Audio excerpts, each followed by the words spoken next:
Aquest conveni d'avui suposarà una inversió de 2,5 milions d'euros que es repartiran entre els municipis de Badalona, el de Salt, el de Terrassa i el del Vendrell. Fomentarà o té dos eixos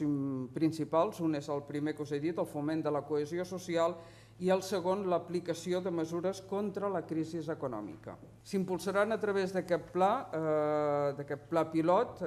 programes d'acollida i d'integració i, sobretot, molt enfocat, insisteixo en aquest tema, molt enfocat en l'àmbit de la integració de les famílies i dels menors també en el seu entorn educatiu.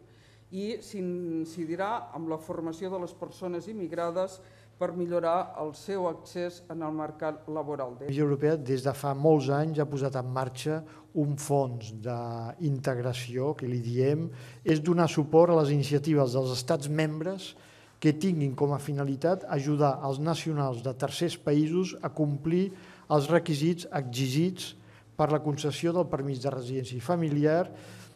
i facilitar la seva integració en les societats europees. Que el que fem en aquests barris, projectes que s'hi desenvolupin en els quals hi posarem el nostre coneixement, la nostra experiència, la nostra manera de viure i de treballar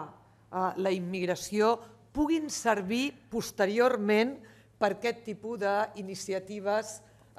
que explicava la comissió, és a dir, per ser incorporades com a bones pràctiques avaluades i que han funcionat i puguin ajudar a d'altres indrets a treballar coneixent millor quins són els efectes de determinades polítiques públiques.